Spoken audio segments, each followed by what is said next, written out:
The Olympus M.Zuiko 40-150 f4 to 5.6 RED MSC super budget lens.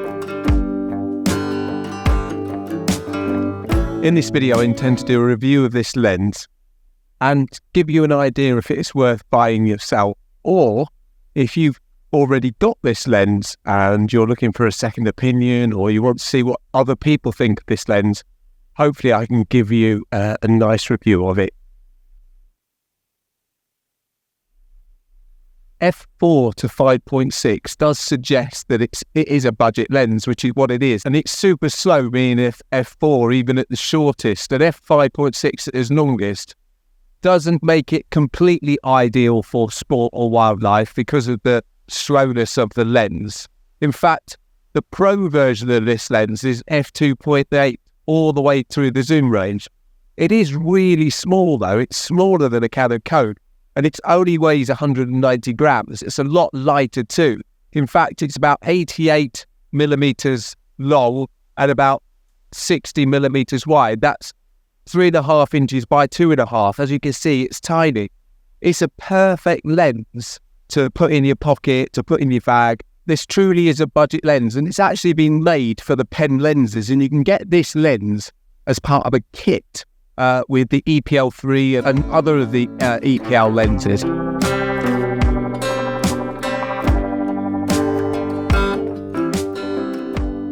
This is a really nice test of this camera with the barley in the foreground, and I like the lines that are just showing just before you get to the Bomber Memorial, which is there. So I'm currently on f5, and I'm just going to take this shot now before it gets too windy. I love the clouds in the background. The sun's just coming out again now because it's really windy and the clouds are moving super fast. It's been showery today as well. The wind is blowing the camera so much. Look, you can see it there.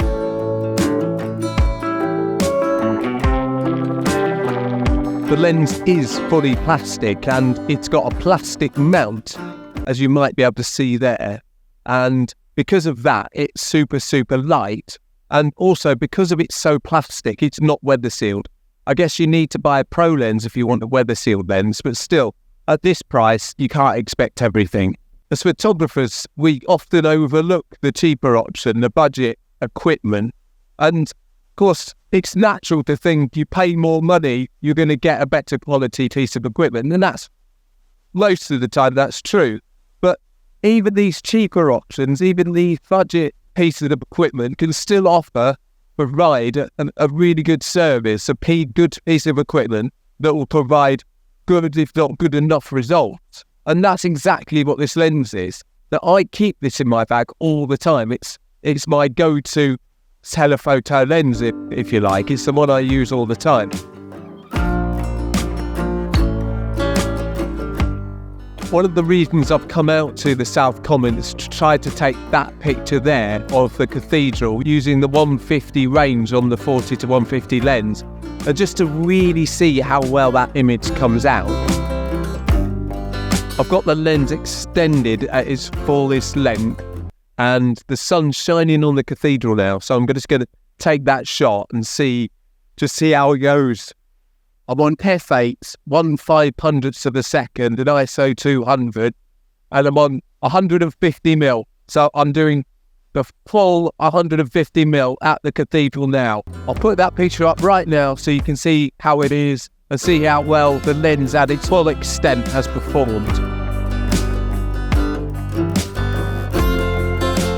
With this shot, I'm going to try to take a picture of these flowers and just try to see how well the minimum focusing distance come out. So I think I'm probably just about a meter from these flowers, and that'll give me a good indication of how well it takes a picture at fairly close range for this lens. Obviously for a macro lens you'd be able to get really close, but this isn't a macro lens, as I said earlier. This is a telephoto zoom lens, but let's see how this does. I'll take this shot, I'll put it up straight away, and we can view it together to see if it comes out okay.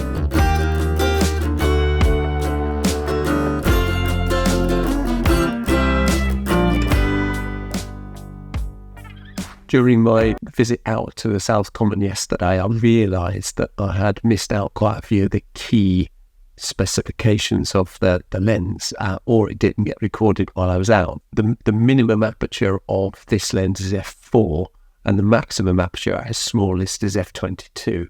As I mentioned, it's about smaller than the size of a can of Coke. Its widest field of view is 30 degrees, that's at 40 mil, and its narrowest is just over 8 degrees, that's at 150 mil. It's got 7 aperture blades. As I mentioned, its minimum focusing distance is 0.9 of a metre. It's got 15 elements in 10 groups, and it's got a 58 mil filter thread. It's not weather sealed, but what can you expect for the price? And the MSC in the name means it's movie and still compatible, which means when you're using this camera for taking video, it's got a really quiet focusing motor, which is important when you're shooting video, because you don't really want to hear that motor noise when you're shooting a video where the lens is going in and out of focus. The lens is super cheap, and you can get these lenses on MPB for about $90 or £90. What I'll do now is I'll jump on my computer, have a look at the few pictures I took yesterday, and we can have a look together to see what we think and whether this lens takes good quality pictures. Despite this lens being plastic, it is a really, really good quality, well-built lens, as you would expect from Olympus, who do make exceptionally good lenses. This lens in particular has a really nice smooth zoom ring, so it zooms in and out really well. Not only that, it's firm, so you can't easily knock it once it's in position. The focusing ring too feels really, really smooth as well, and you can tell it just feels like a well-built, well-made lens, despite the fact that it's plastic. What I'll do now, I'll jump on my computer and have a look at the few shots that I took yesterday, and I'll focus on one in particular. Let's have a look at how well this lens performed. While I was out at the South Common, I took 3 pictures, or to be a bit more flash, 3 compositions, with the first one being this image of Bomber Memorial, and I think this looks like quite a nice picture. The third picture I took was this picture of the flowers, and if you remember from the earlier video, the flowers are flapping about quite a lot in the wind. And in fact, to get a picture that looks as good as this, I'm really quite pleased. If I zoom in though, at 150 mil, which is what this is taken, you can see there's a little bit of motion, or you could argue that that's poor focusing, but I'm going to say it's because the flowers are in motion, and that's why that's like that. There is some grain in the picture, and I'm more than likely to do a bit of noise reduction just to get rid of that. But generally, I'm really happy with that image. The one I really wanted to focus on and look at was the picture of the Cathedral, which was the second one I took. And on the face of it, that looks like a really nice picture. The Cathedral stands out really well in the background. It's isolated in the picture because the lower half of the picture is darker. And obviously, although there's light in the sky, it's generally darker than the Cathedral itself, and that's because of the edits that I've done on it. So effectively, I have reduced the highlights to bring out the sky. I'll increase the shadows slightly just to lighten up the foreground. I've increased the texture so that it looks a little bit more sharp, and I've just lit up the mid-tones of the image here. But what I have done in particular on this image, I've created a mask for the subject, and I've increased the exposure on the subject just to help it stand out. But that's effectively all I've done. As per the flower image, there's a bit of grain in the picture, and I'm going to take that grain out by a bit of noise reduction. It's all right. That would make a really lovely Instagram picture, but we're doing a test of a lens. So what I wanted to do is just zoom in to this window, and as you can see on this window, it's not completely in focus, despite the fact that I think I actually focused well on this image. It doesn't come out perfectly in focus, which is a bit of a shame, and perhaps that's a limitation of the lens, or perhaps that's the limitation of my photography skill. I would say, in summary, I think this lens is perfectly fine. It's obviously the results are what they are. Even if you've got this focal range, even if you've got the pro lens, my opinion would be you could still buy this lens. You could still buy this lens and use it. It's super light. and super small, and you can keep it in your bag and you've always got it with you. Having the 2.8 Pro lens of this focal range, it's much, much bigger, so it's not something you would take out on a regular basis.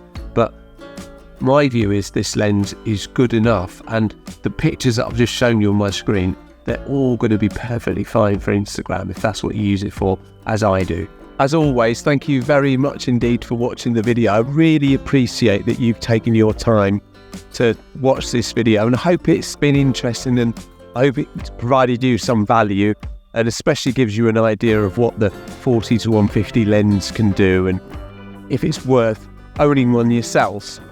As always, if you have liked the video, I'd be thrilled if you'd give it a like. If you feel like subscribing, just subscribe to the channel. That would really help out. Thank you very much indeed, and I'll see you in the next one.